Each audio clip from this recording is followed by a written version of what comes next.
Hi. You must be wondering, why did this video start inside a room and me sitting here? Well, you're not at the wrong place. This is Being a Vlogger 101, and like everything, we have to start with pre-production. And I've always said that pre-production is the basis for everything. If your pre-production is weak, your production will fall, and of course that will affect your post-production.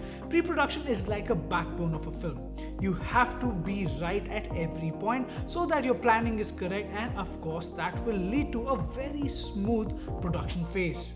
So here are a few things that you really need to take care of when you are actually doing pre-production for your next vlog. The most important thing is budgeting. Even though you would be doing this vlog for yourself, you still have to budget your travel, your production, and of course your post-production. You have to be careful about your logistics, your crew or collaborations, your equipment, and the most important thing, your post-production as well.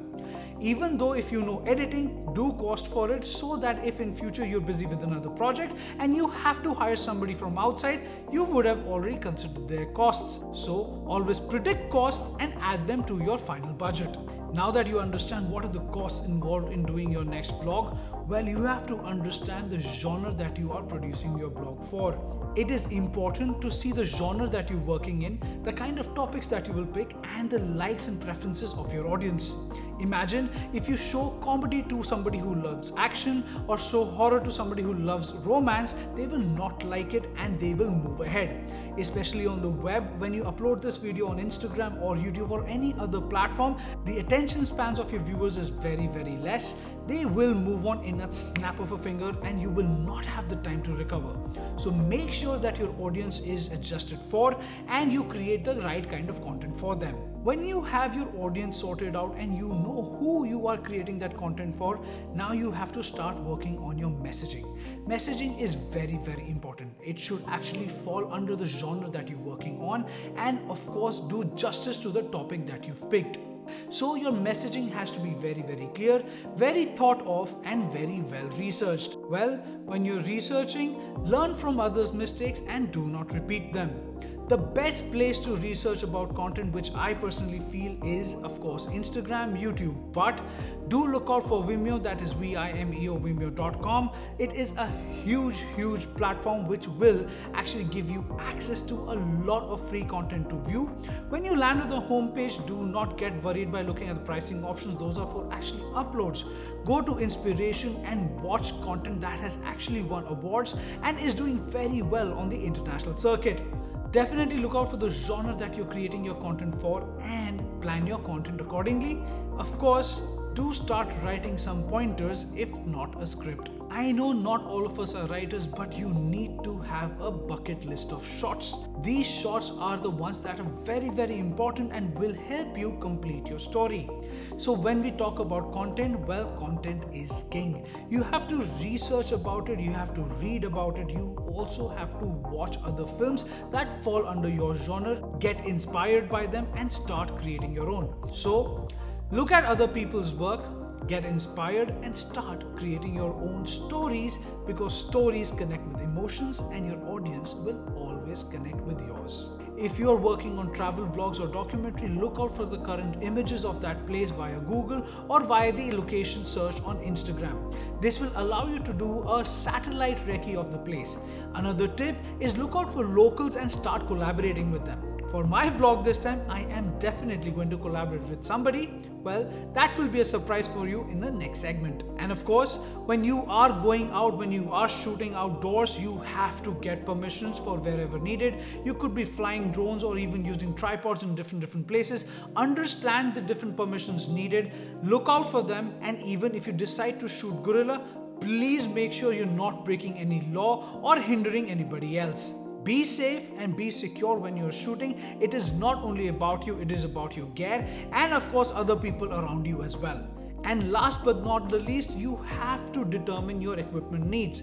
If you own something does not mean you need it on your next shoot. So do not carry anything that will not add value to your production, because it is only adding weight to your backpack. Because you could be traveling alone, you could be on your foot most of the times. You have to make sure you travel light. You have to make sure you only carry that equipment that you need. And of course, make sure you utilize the maximum of what you have. And as everybody always say, the best equipment is the one that you have on you at the time of the shoot. So now that your basics of pre-productions are there, well, this is only the tip of the iceberg, because you could be just starting. As in, when you go ahead, you will develop more and more ways, develop your own strategies, and of course, don't forget to share them with us on the comment section. Well, then again, we have to see what is the kind of equipment that you could actually use when you go for a vlog shoot.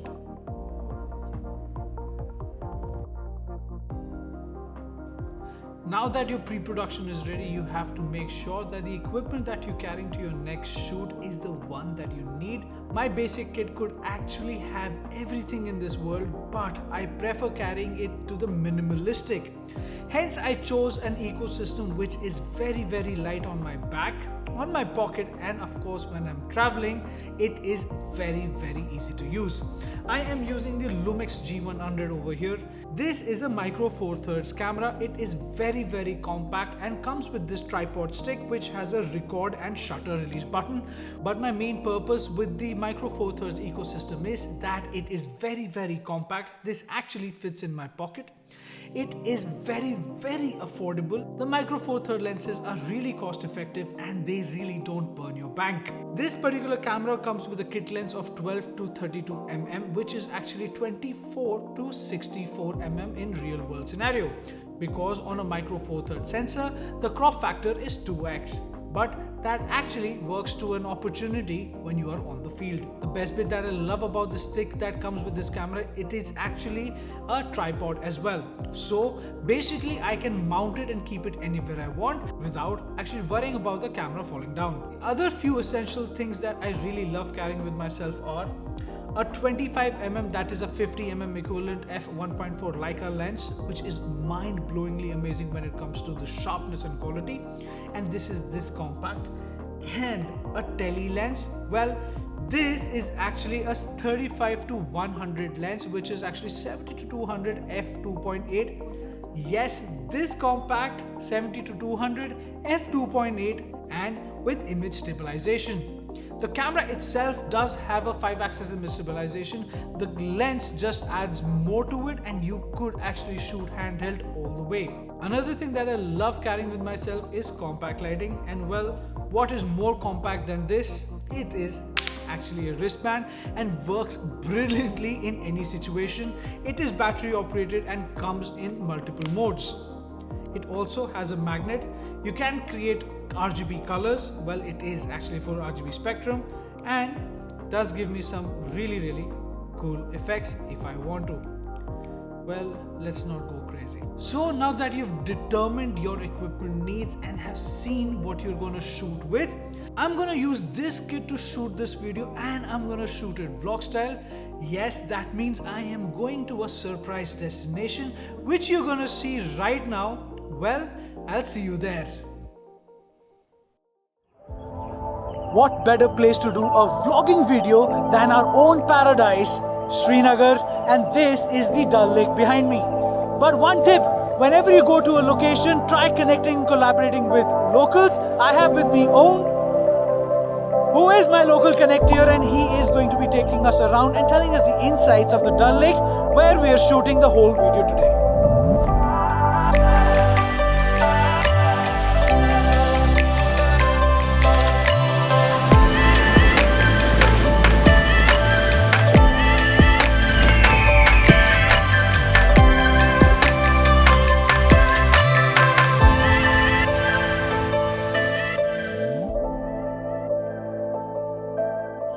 So before you actually start shooting a vlog, you have to do a location scout. You have to see where is what and how things are unfolding around you. The first thing that you see is the weather. You have to see whether it is the right time to shoot. Is it very sunny? Is it going to rain? Or how the weather is going to change. So predict weather forecast, talk to locals about the weather. Also make sure that you're carrying the right kind of protection gear to protect your camera.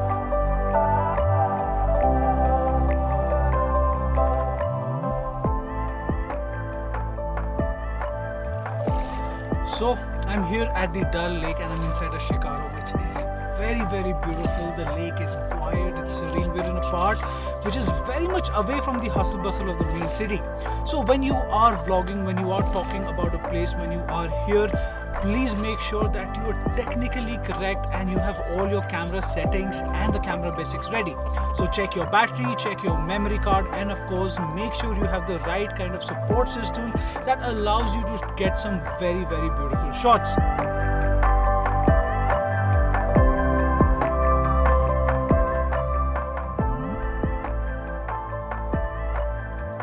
I always get a question, what is the resolution that people need to shoot on? I always prefer shooting on 4K. The camera that I'm using shoots 4K at 30 frames per second and 24 frames per second, which actually allows me to post-produce better, wherein I can get multiple frames.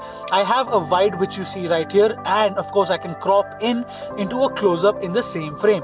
So essentially if I shoot 4K, I am getting 4 times HD, because HD is only 2 megapixels and 4K is only 8 megapixels. So the megapixels of your camera really don't matter. It is the resolution that does. And I always recommend 4K for one more reason, that is the sharpness and the color information that it records. It essentially is actually very high resolution. So if you are starting shooting a vlog, make sure that your camera or any device that you're using shoots 4K, record all your shots in 4K, then you will be able to get multiple frames from the same frame.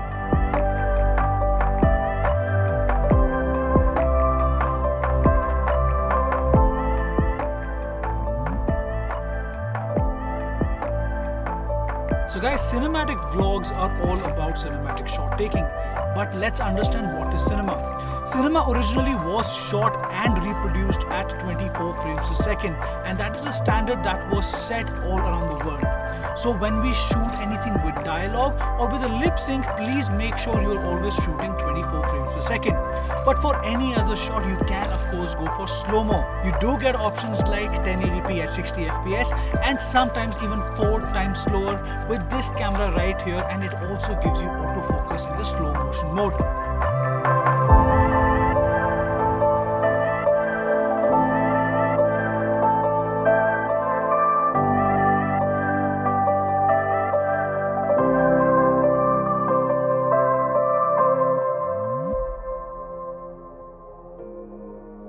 Sound has always been a very important thing for me when I am shooting vlogs, because it is me talking to you directly. And if my sound is not correct, well, you will not enjoy the video and you will switch off.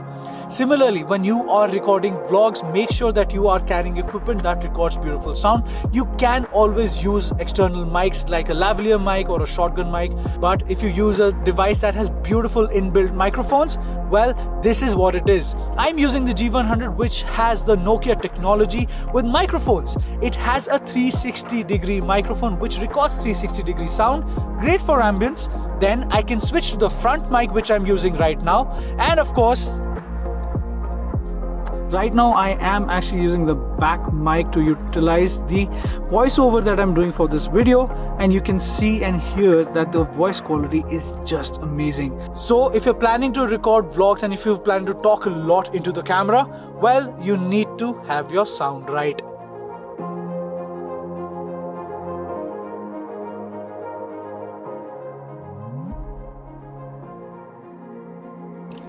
So when you are recording the cinematic shots, it is all about movement.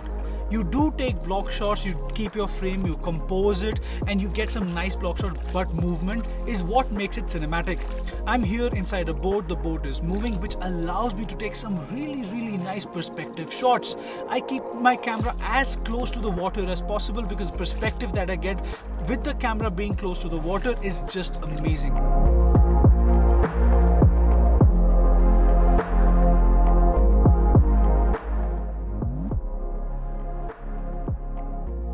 So when you're vlogging and you're always on the move, and especially like me, if you love traveling, you would be shooting handheld most of the times. And it is imperative that you hold your camera correctly to get those beautiful cinematic shots. So I chose a camera that comes with a tripod stick, which allows me to hold the camera really comfortably in any situation. I try holding the camera like I would do for photography. I hold it with the stick and of course the grip on the side. Keeping it as close to my body, I will move with the camera. So if I'm taking a panning shot, I will actually move the upper body. If I'm taking a tilt shot, again I will tilt back and tilt down. And of course, if I'm moving with the camera, I would move slow. So what this actually allows me to do is get amazing cinematic shots, and the inbuilt camera stabilization will allow you to get those smooth movements wherever possible.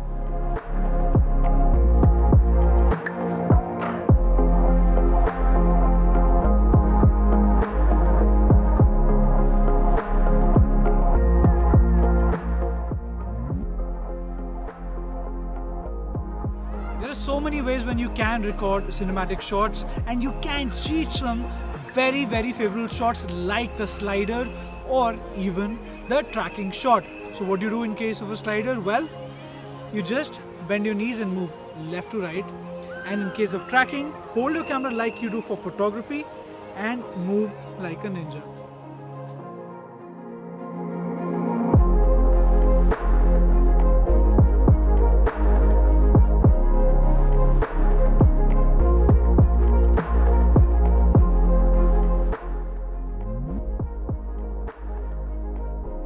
So whenever you are doing a walk and talk, make sure that your camera has good image stabilization and face tracking. Also, there is a way how you hold your camera. It should be extended out. Your arm should be extended out, and of course use a wide lens when you're taking this shot, and you will get a beautiful shot. But always remember, sound is the master, so take care of your sound when you're doing this and just have fun.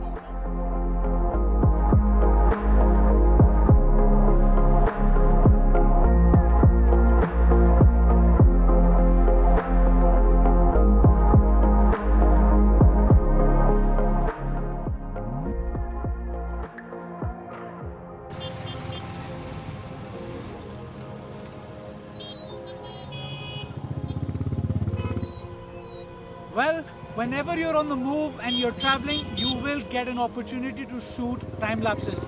I'm by the road, but this frame right here is mind-blowingly amazing. So I put up my camera on its tripod. That is a small stick that you get with the camera. And of course, I've attached a power bank just to power it up so that I don't lose battery.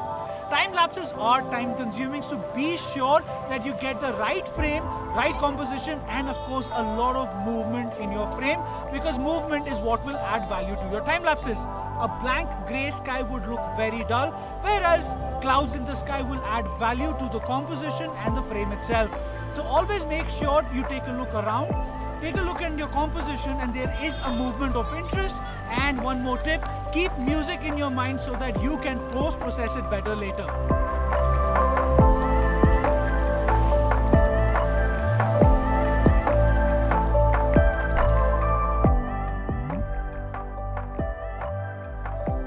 Well, today's day and age is all about reels, and this camera has the capability to shoot portrait mode so that I don't have to rotate my shot later, and I can actually make sure that the portrait framing is perfect because I can look into the screen up here. But always remember, even in the portrait mode, look into the lens because that is the eye contact that you want to make. When in portrait mode, you have the stick to control your camera for recording and of course taking focus as well.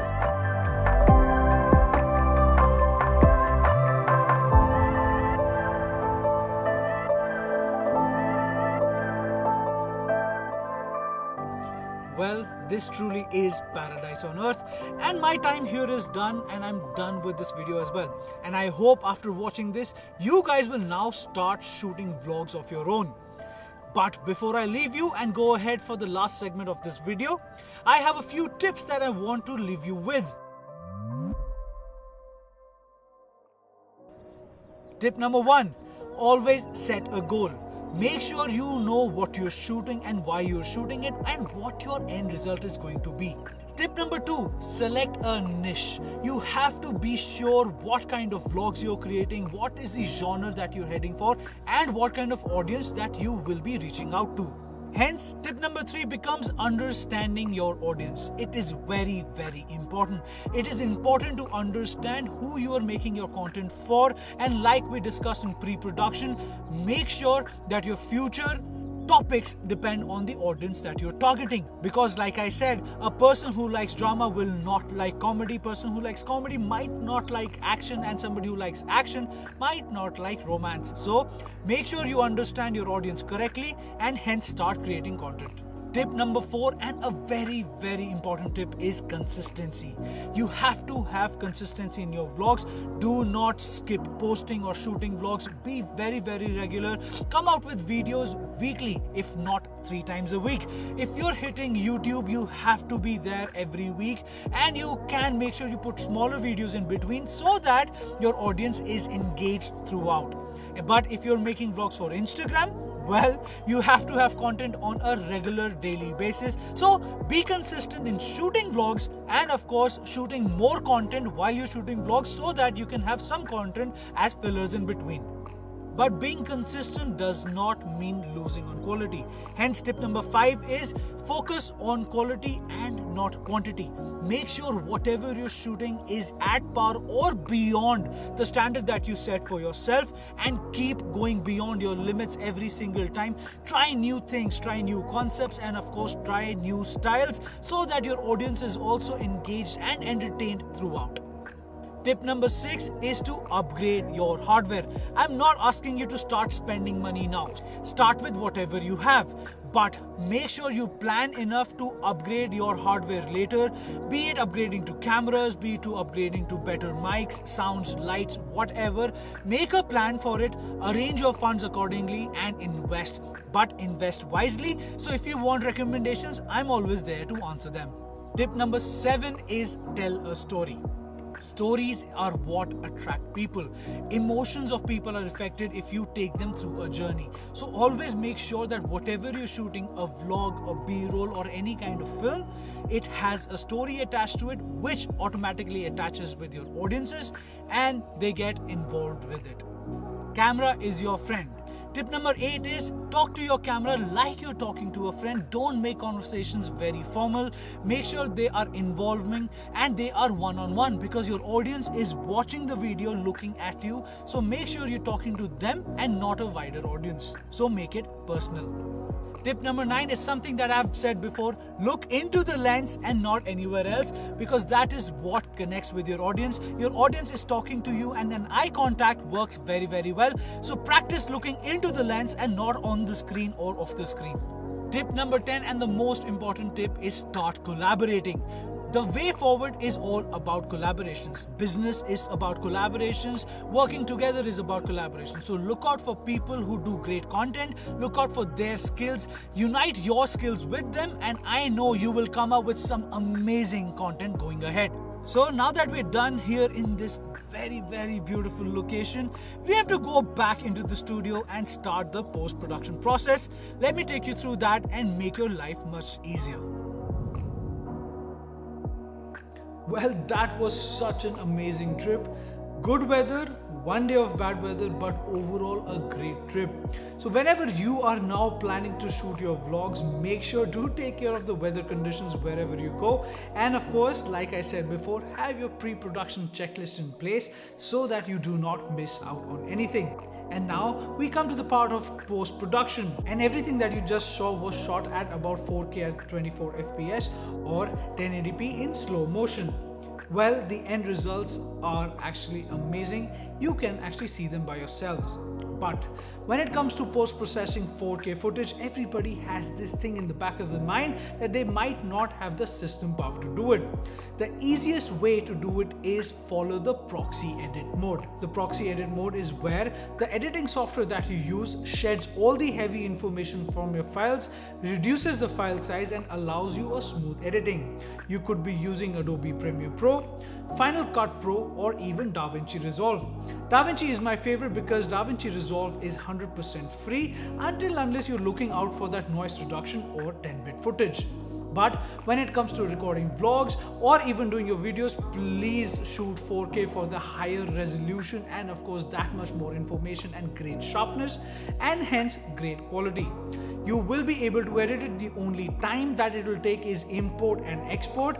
Make sure you do color correction after switching off proxies and connecting original media so that you get great results. And I hope that you have learned something from this video and now you will start recording vlogs of your own. So don't hesitate, start going out and start talking to your camera. Always remember, it is your friend. Happy vlogging. Ciao.